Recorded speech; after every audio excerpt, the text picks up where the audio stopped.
பொதுவாக இந்த இன்ட்ரோவர்ட்ஸ்லாம் வந்து அவங்க இன்ட்ரோவர்ட் அப்படின்னு ஒத்துக்கவே மாட்டாங்க அவ்வளோ சீக்கிரமாக. ஏன்னா அது ஒரு ஒரு அவமானமாக இருக்கிற மாதிரி ஒரு ஒரு ஃபீலிங்கை வந்து இந்த நம்ம சுற்றி இருக்கிறவங்க க்ரியேட் பண்ணிட்டாங்கன்னு நினைக்கிறேன். ஸோ அவன் வந்து ஒரு எக்ஸ்ட்ரோவாக இருக்கவே ட்ரை பண்ணிகிட்டே இருப்பான். ஸ்கூல் காலேஜ் இருக்கட்டும், லைக் ஒரு இன்ட்ரோவர்ட் எப்படி சொல்லுவாங்க அவன் பசங்க ஃப்ரெண்ட்ஸ்லாம் பார்த்தீங்கன்னா, அவன் வந்து ரொம்ப வந்து ஒரு ஷையான ஒரு பர்சன், ரொம்ப வந்து சைலண்டான டைப்பு. அவன் வந்து பேசவே மாட்டான் வாய் திறந்து. அவன் என்ன சொல்லணும்னு நினச்சா கூட அதை சொல்ல முடியாது அவனால். கிளாஸில் அவனால் முன்னாடி நின்று பேச முடியாது. ஸ்டேஜ்லலாம் வாய்ப்பே இல்லை. ஸோ இப்படி ஒரு ஒரு ஒரு ஒரு ஸ்டிக்மா இருக்கும். ஒரு ஒரு ஒரு முத்திரை குத்திடுவாங்க. ஸோ ஸ்டாஃப்ஸ் பசங்கிட்டே பேச மாட்டேங்கிறான் அப்படின்னா ஸ்டாஃப்ஸ்லாம் வாய்ப்பே இல்லை. ஸோ ஸ்டாஃப்ஸ் என்ன நினைப்பாங்க, இவனுக்கு எப்படி ஒரு ரெஸ்பான்சிபிலிட்டி கொடுக்குறது, ஏதாவது ஒரு விஷயம் பண்ணணும்னா இவன் போய் பேசுவானா மற்றவங்ககிட்ட, இல்லை இவன் வந்து எப்படி அதை லீட் பண்ணுவான், எப்படி அரேஞ்ச் பண்ணுவான், அதனால் எந்த ஒரு விஷயமும் வந்து அவனை இன்வால்வ் பண்ணுறதே கிடையாது. ஸோ இந்த இடத்துல வந்து ஒரு ஒரு ஒரு இன்ட்ரோவர்ட் பர்சன் வந்து ஒன்று ஓகே ஃபைன், நான் என்னால் இப்போ பேச முடியாது, எனக்கு ஷையாக இருக்குன்னு சொல்லி ஸ்கூலுக்கு வந்தோமா, படித்தோமா, போனோமா அப்படின்னு டிசைட் பண்ணிட்டு லைக் இருக்கிறவன் தெரியாமல் இருக்கலாம் அப்படின்னு ஒரு விஷயம் பண்ணலாம். இன்னொரு விஷயம் வந்து இல்லை நான் வந்து எனக்கெல்லாம் பேச தெரியும், எனக்கு யாரை பார்த்து பயம் கிடையாது அப்படின்னு சொல்லி எல்லா ரெஸ்பான்சிபிலிட்டியும் வாலண்டியராக போய் பேசுகிறதா இருக்கட்டும், வாலண்டியராக போய் லீட் பண்ணுறதா இருக்கட்டும், வாலண்டியராக நிறைய பேர்கிட்ட பேசி மிங்கிளாக ஒரு விஷயம் பண்ணுறதா இருக்கட்டும். ஸோ இந்த விஷயத்த ஒரு இன்ட்ரோவர்ட் பர்சன் பண்ணலாம். ஸோ இந்த ரெண்டு விஷயம் தான் இருக்கும். ஸோ இந்த விஷயத்தை பொறுத்த வரைக்கும் எனக்கு like I am bit proud of myself. So மற்றவங்கள்ட்ட வந்து நான் வந்து ஒரு எக்ஸ்ட்ரோவர்ட்னு காமிக்கிறதுக்காகவே வந்து நான் கிளாஸ் ரெப்ரசன்டேட்டிவாக இருந்திருக்கேன், கிளாஸ் லீடராக இருந்திருக்கேன். ஸோ இதனால் வந்து நிறைய பேர்கிட்ட பேசக்கூடிய சான்ஸ் கிடச்சிச்சு, நிறையா பர்சன்ஸ் கூட மிங்கிள் பண்ணக்கூடிய வாய்ப்புகள் கிடச்சிச்சு. ஸோ எனக்கு வந்து நிறைய டிபார்ட்மெண்ட்ஸில் ஃப்ரெண்ட்ஸ் கிடைக்க ஆரம்பித்தாங்க. நான் வாலண்டியராக நிறைய பேர்கிட்ட போய் பேச ஆரம்பித்தேன், என்ன பேசுனே தெரியாமே போய் பேச ஆரம்பித்தேன். ஸோ இதனால் வந்து ஒரு பாயிண்டில் வந்து ஏதாவது ஒரு விஷயம் டிபார்ட்மெண்ட்டில் தெரியணும் அப்படின்னா மற்ற டிபார்ட்மெண்ட்லேருந்து என்னால் வந்து ஈஸியாக அந்த விஷயத்தை தெரிஞ்சிக்க முடிஞ்சிச்சு. நிறையா ஹெல்ப் கிடச்சிச்சு. மற்ற டிபார்ட்மெண்ட்டில் நிறைய பேர் கான்டாக்ட்ஸ் இருந்ததுனால நிறைய விஷயங்கள் எனக்கு வந்து யூஸ்ஃபுல்லாக இருந்துச்சு. பட் ஒரு பர்டிகுலர் பாயிண்ட்டுக்கு அப்புறம் வந்து லைக் எனக்கு உள்ள ஒரு கோர் இருக்குல்ல, பட் அது வந்து அந்தளவு ஒரு ஹாப்பியாக இருந்த மாதிரி எனக்கு ஃபீல் ஆகுது. நான் வந்து ஒரு பீச்சில் தனியாக உட்காந்துருக்கும் போது சரி, லைக் சன்ரைஸ் சன்செட் பார்க்கும்போது சரி, இல்லை வந்து எழுதும்போது, படிக்கும்போது, புக் ரீட் பண்ணும்போதும், ஸோ அதில் கிடைச்ச அந்த ஒரு ஃபுல் ஹாப்பினஸ் வந்து இந்த விஷயத்தில் மிஸ் ஆகிட்டே இருந்துச்சு. ஸோ என்னோட ஒரு அன்கம்ஃபர்டபுளான ஜோனில் தான் நான் இருக்கேன் அப்படிங்கிறத எனக்கு வந்து நான் அப்பப்போ ஞாபகப்படுத்திக்கிட்டே இருக்கேன். அந்த பாயிண்டில் தான் ஐ அக்செப்டட் மை செல்ஃப், நான் ஒரு இன்ட்ரோவர்ட். ஸோ அதை எப்போ அக்செப்ட் பண்ணணும், அப்போ தான் லைஃப் வந்து ரொம்பவே பியூட்டிஃபுல்லாக போக ஆரம்பிச்சிச்சு. பிகாஸ் இது ஒரு சொசைட்டல் ப்ரெஷர் இருந்துச்சுல, நிறைய பேர் நீ மிங்கிள் ஆனால் நிறைய பேர் பழக்கம் இருக்கும், அப்போ தான் உனக்கு ஹெல்ப் ஆகும் அப்படிங்கிறதெல்லாம் இல்லாமல், ஓகே எனக்கு வந்து பேசுகிறதுக்கு கொஞ்சம் கஷ்டமாக இருக்குது, எனக்கு வந்து லைக் ஒரு மாதிரி ஒரு ஃப்ளோவில் பேசலாம் எனக்கு வராது. ஸோ எனக்கு வந்து ரொம்ப கம்மியான ஃப்ரெண்ட்ஸாக இருக்காங்க, பரவாயில்ல. பட் என்னோடய ஸ்ட்ரென்த் என்ன அப்படிங்கிறது எனக்கு புரிஞ்ச ஆரம்பிச்சிச்சு. என்னால் வந்து ஒரு டீப் ஃபோக்கஸ் பண்ணக்கூடிய விஷயம் என்னால் பண்ண முடியும். என்னால் வந்து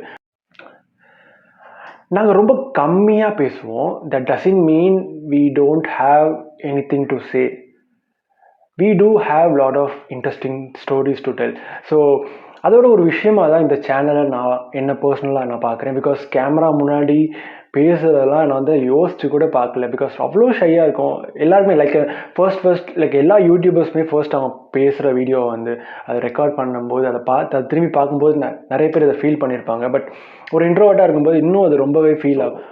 நிறைய பேர் வந்து இன்ட்ரோவர்ட்னா என்ன, எக்ஸ்ட்ரோவர்ட்னா என்ன அப்படின்னு நிறைய வீடியோஸ் பார்த்துருப்பீங்க. பட் அது ஒரு இன்ட்ரோவர்ட்டே சொல்லும்போது அதில் ஒரு எக்ஸ்ட்ரா எசன்ஸ் இருக்கும்ல. ஸோ அதுக்காக இந்த வீடியோ நீங்கள் தாராளமாக பார்க்கலாம். ஸோ ஒரு இன்ட்ரோவர்ட் அண்ட் ஒரு எக்ஸ்ட்ரோவர்ட். ஒரு இன்ட்ரோவர்ட் ஏன் வந்து சைலண்ட்டாக ஒரு மாதிரி ரிசர்வ் டைப்பாக ரொம்ப ஒரு ப்ரைவேட் பர்சனாக ரொம்ப கம்மியாக பேசுகிற ஒரு பர்சனாக இருக்காங்க அப்படின்னும், ஒரு எக்ஸ்ட்ரோவர்ட் ஏன் வந்து எப்பயுமே ஒரு கேங்காக ஃப்ரெண்ட்ஸ் கூட ஜாலியாக பேசிக்கிட்டே இருப்பாங்க, ஒரு ஸ்ட்ரேஞ்சர் கூட ஏதோ பல வருஷமாக பழகுன மாதிரி அவங்க பேசுவாங்க. ஸோ இது ஏன் ஒரு எக்ஸ்ட்ரோவர்ட் பண்ணுறாங்க, ஒரு இன்ட்ரோவர்ட் ஏன் இப்படி இருக்காரு, ஒரு எக்ஸ்ட்ரோவர்ட் ஏன் இப்படி இருக்காரு. ஒரு விஷயம், ஒரு சிம்பிளான ஒரு விஷயம். ஒரு இன்ட்ரோவர்ட் வந்து சாலிட்யூட் அப்படின்னு சொல்லுவாங்க. அதாவது தனிமையை விரும்புகிற அந்த ஒரு டைமில் இருக்கும்போது he feel very energized. So ரொம்ப ஒரு பாசிட்டிவாக ரொம்ப ஒரு ப்ரொடக்டிவாக ஃபீல் பண்ணுவாங்க. தனிமையாக இருக்கும்போது என்ன பண்ணுவாங்கன்னா, லைக் ஒரு ஆர்டிஸ்ட்டாக இருக்கலாம், ஒரு எழுதுகிறவங்களாக இருக்கலாம், அவங்க பெயிண்ட் பண்ணலாம், இல்லை வந்து பீச்சில் நான் சொன்ன மாதிரி பீச்சில் இருக்கலாம். இந்த மாதிரியான விஷயங்கள் இருக்கும்போது தே ஃபீல் வெரி எனர்ஜைஸ், ரொம்ப ஹாப்பியாக இருப்பாங்க, ரொம்ப வந்து ரொம்ப பாசிட்டிவாக இருப்பாங்க. இதே மாதிரி ஒரு எக்ஸ்ட்ரோவர்ட் வந்து எப்பயுமே ஒரு கேங் கூட இருக்கிற மூலிமா, லைக் அவங்க கூட ஃப்ரெண்ட்ஸ் கூட பேசுகிறது மூலிமா he gets எனர்ஜி. ஸோ இதை ஆப்போசிட்டாக போட்டிங்கன்னா, ஒரு எக்ஸ்ட்ரோவர்ட்டை தூக்கி ஒரு சைலண்டான ஒரு இடத்துல போட்டிங்கன்னா, ஒரு இன்ட்ரோவர்ட்டை தூக்கி ஒரு பெரிய க்ரௌடுக்குள்ளே போட்டிங்கன்னா 2 பேருமே பார்க்கும்போது ரொம்ப ஒரு ட்ரெயினான ஒரு ஃபேஸுக்கு போயிடுவாங்க. ஆனால் எல்லாருமே லைக் ஒரு பாயிண்டில் வந்து இன்ட்ரோவர்ட்டாக இருப்பாங்க, ஒரு பாயிண்டில் எக்ஸ்ட்ரோவர்ட்டாக இருப்பாங்க. நிறைய பேர் வந்து இதில் மிடில் பாத்தில் இருப்பாங்க. ஸோ லைக் ஒரு ஒரு இன்ட்ரோவர்ட்டில் நான் ஒரு இன்ட்ரோவர்ட் அப்படின்னா என்னோட ப்ரொஃபஷன் வந்து லைக் ஒரு எக்ஸ்ட்ரோவர்ட்டட் கேரக்டரை தேவைப்பட்டுச்சு அப்படின்னா நான் அந்த இடத்துல மாறி தான் ஆகணும். நிறைய பேருக்கு கூட நான் மிங்கிள் ஆகணும், நிறையா சோஷியலைஸ் பண்ணணும், நிறையா லைக் ஹியூமன் இன்ட்ராக்ஷன் இருக்கணும், நான் மாறி தான் ஆகணும். ஸோ அந்த இடத்துல வந்து எனக்கு பிடிக்குதோ பிடிக்கலையோ, ஆனால் அந்த இடத்துல நான் ஒரு எக்ஸ்ட்ரோவர்ட்டாக மாறுறேன். கண்டிப்பாக நான் வந்து ஒரு அன்கம்ஃபர்டபுளாக தான் இருப்பேன். பட் ஸ்டில் அதுதான் என்னோடய ப்ரொஃபஷன் ஆகும்போது நான் அதுக்கேற்ற மாதிரி மாறி ஆகணும். ஸோ எல்லாருக்குமே இந்த மாதிரி ஒரு பாயிண்ட் வரும். ஸோ ஒரு எக்ஸ்ட்ரோவர்ட் வந்து ஒரு இன்ட்ரோவர்ட்டட் ப்ரொஃபஷனை சூஸ் பண்ணலாம், அதுக்கேற்ற மாதிரி அவங்க மாறி ஆகணும். பட் அவங்களோட கோர் வந்து ஏதாவது ஒன்று தான் இருக்கும். அது பண்ணும்போது they feel very happy. So உங்களுக்கு ஏற்ற மாதிரியான ஒரு ப்ரொஃபஷன் சூஸ் பண்ணும்போது உங்களோட லைஃபே வந்து ஜாலியாக இருக்கும். இந்த உலகத்தில் கிட்டத்தட்ட வந்து ஒரு 20% 40% வந்து இன்ட்ரோவர்ட்டட் பர்சன்ஸ் இருக்காங்க அப்படின்னு ஒரு ரிப்போர்ட் சொல்லுது. ஸோ நீங்கள் ஒரு இன்ட்ரோவர்ட் பர்சனா அப்படின்னு தெரிஞ்சுக்கணும் அப்படின்னா நான் கீழே ஒரு 4-5 சைன்ஸ் சொல்ல போகிறேன். ஸோ அதெல்லாம் பார்த்துட்டு அதெல்லாம் கேட்டாலே உங்களுக்கு தெரிஞ்சிடும், ஆமாம் எனக்கு இப்படிலாம் இருக்கும், ஸோ அப்போ நானும் ஒரு இன்ட்ரோவர்ட் அப்படின்னு நீங்களே தெரிஞ்சுக்கலாம். பிகாஸ் என்னை பொறுத்த வரைக்கும் நம்ம என்ன ஒரு இன்ட்ரோவர்ட்டோ ஒரு எக்ஸ்ட்ரோவர்ட்டோ நம்ம அதை அக்செப்ட் பண்ணிக்கணும் அப்படிங்கிறது ரொம்பவே முக்கியம் அப்படின்னு நினைக்கிறேன். பிகாஸ் ஒரு இன்ட்ரோவர்ட்டாக ஒரு ஃப்ரெண்ட்ஸ் கேங்கில் இருக்குது ரொம்பவே ஒரு டிஃப்ரெண்ட்டான ஒரு எக்ஸ்பீரியன்ஸ். கொஞ்சம் சில இடத்துல கஷ்டமாக இருக்கும், சில இடத்துல வந்து ஒரு மாதிரி இன்ஃபீரியராக ஃபீல் பண்ண வைக்கும். பிகாஸ் நான் வந்து லைக் ஒரு 5 பேர் என்னோடய கேங் கூட நாங்கள் வந்து நைட்ஸ்லாம் உட்காந்து லேட் நைட்லாம் வந்து நிறைய ஸ்டோரிஸ்லாம் ஷேர் பண்ணுவோம். அப்போ வந்து 4 பேர் வந்து நல்லா டிஃப்ரெண்ட்டாக சொல்லுவாங்க, நிறையா வந்து ஒரு மாதிரி கோர்வையாக பேசுவாங்க, ஃப்ளோவாக சொல்லுவாங்க, நிறைய எக்ஸ்ப்ரெஷன்ஸ்லாம் யூஸ் பண்ணுவாங்க.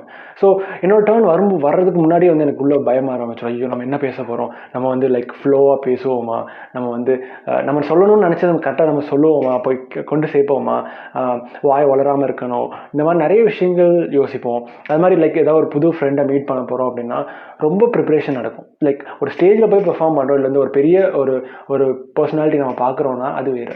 பட் நார்மலாக நம்ம கூட படித்த ஃப்ரெண்ட் ரொம்ப வருஷம் கழிச்சு பார்க்கணுனாலே நாங்கள் வந்து நிறையா மென்டலாக ப்ரிப்பேர் பண்ணிவிட்டு அதுதான் போய் பேசுவோம். ஸோ இந்த சயின்ஸ்லாம் உங்களுக்கு இருந்துச்சு அப்படின்னா நீங்கள் ஒரு இன்ட்ரோவர்ட் பர்சன். ஸோ பார்க்கலாம்.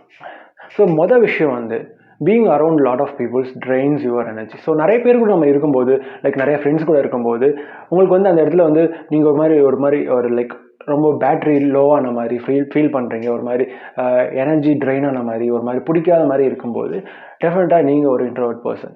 ஸோ ரெண்டாவது விஷயம், உங்களுக்கு வந்து ரொம்ப வந்து க்ளோஸ் சர்க்கிளான ஃப்ரெண்ட்ஸ் தான் இருப்பாங்க. லைக் ஸ்கூல் படிச்சிருக்கோம், காலேஜ் படிச்சிருக்கோம், எவ்வளோ பேர் கூட நம்ம மீட் பண்ணியிருப்போம். பட் இருந்தாலும் ஒரு 2-3 ஃப்ரெண்ட்ஸ் தான் ரொம்பவே க்ளோஸ் ஃப்ரெண்ட்ஸ் இருப்பாங்க. லைக் நம்ம வந்து யாருக்கிட்டையாவது ஒரு ஃப்ரெண்ட் அந்த ரிலேஷன்ஷிப்பை வச்சுக்கணும் அப்படின்னா நமக்கு ரொம்ப நாள் ஆகும் அவங்க கூட வந்து சகஜமாக பேசுகிறதுக்கு. ஸோ அப்படிப்பட்ட ஒரு பர்சனாக நீங்கள். ஸோ மூணாவது விஷயம் வந்து யூ என்ஜாய் சாலிட்யூட். அதாவது தனிமையை விரும்பும் ஒரு மனிதனாக நீங்கள். லைக் தனியாக உட்காந்து புக்ஸ் ரீட் பண்ணுறதுலேருந்து எழுதுறது, இல்லை பெயிண்ட் பண்ணுறது, இல்லை சும்மா தனியாக உட்காந்து லைக் கார்டனிங் பண்ணுறது, நேச்சரை பார்க்குறது, இந்த மாதிரி விஷயங்களை நீங்கள் என்ஜாய் பண்ணுற ஒரு பர்சனா அப்படின்னா நீங்கள் டெஃபினட்டாக ஒரு இன்ட்ரோவர்ட்டாக இருக்கக்கூடிய வாய்ப்புகள் இருக்குது. நாலாவது விஷயம், உங்களை பற்றி நிறைய பேருக்கு எதுவுமே தெரியாது. நீங்கள் வந்து ஒரு புரியாத ஒரு புதிர் மாதிரி இருப்பீங்க. பிகாஸ் அவ்வளோ ஈஸியாக நம்ம ஓப்பன் அப் ஆக மாட்டோம் அவ்வளோ எல்லார்ட்டையுமே. ஸோ நம்மளோட க்ளோஸ் ஃப்ரெண்ட்ஸ்ட்டை மட்டும் தான் நம்மளை பற்றி நல்லா தெரியும். நிறைய பேருக்கு நம்மளை பற்றி என்னன்னே தெரியும், லைக் பேசிக்கான இன்ஃபர்மேஷன் தவிர. அண்ட் ஃபைனலான ஒரு விஷயம், இந்த இன்ட்ரோவர்ட்டட் கேரக்டர் லைக் இந்த எக்ஸ்ட்ரோவர்ட் இந்த நேச்சர்லாம் நமக்கு எப்படி வருதுடா, யார்கிட்ட இருந்துச்சுடா வந்துச்சு அப்படின்னு நீங்கள் கேட்டிங்கன்னா இதில் வந்து ஜீன் அது வந்து ஒரு பெரிய ரோல் ப்ளே பண்ணுது. ப்ளஸ் நம்ம வளர்ந்த சூழ்நிலை, நம்ம வளர்ந்த என்வைரன்மெண்ட் இருக்குல்ல, ஸோ அதுவும் நமக்கு வந்து ரொம்ப இன்ஃப்ளூயன்ஸ் பண்ணுது அப்படின்னு சொல்கிறாங்க. So it's not a matter like நீ இன்ட்ரோவர்ட்டோ எக்ஸ்ட்ரோவர்ட்டோ நீ என்ன வேணாலும் இருந்துட்டு போ. பட் லைஃப்பில் எல்லாருக்கும் வந்து ஈக்குவல் ஆப்பர்ச்சுனிட்டிஸ் இருக்குது. ஸோ ஒரு இன்ட்ரோவர்ட் எக்ஸ்ட்ரோவர்ட் அப்படிங்கிறது வந்து ஸோ எக்ஸ்ட்ரோவர்ட்டோட இன்ட்ரோவர்ட் கம்மி இல்லை, இது கூட அப்படின்னு கிடையாது. இது லைக் இது உனக்கு ஒரு டிஸ்அட்வான்டேஜ், ஒரு இன்ட்ரோவர்ட்டட் பர்சனுக்கு வந்து நீ ஒரு டிஸ்அட்வான்டேஜ், எக்ஸ்ட்ரோவர்ட் பர்சனுக்கு வந்து இது ஒரு அட்வான்டேஜ் அப்படிலாம் எதுவுமே கிடையாது. So you can also succeed in life, love, profession, யாருனாலும் பண்ணலாம். ஸோ அதுக்கு வேறு ஒரு விஷயம் தான் தேவை. So thank you so much for வாட்சிங் this video and do like, share, subscribe. So உங்களுக்கு பிடிச்சிருந்தா எல்லாமே பண்ணிடுங்க.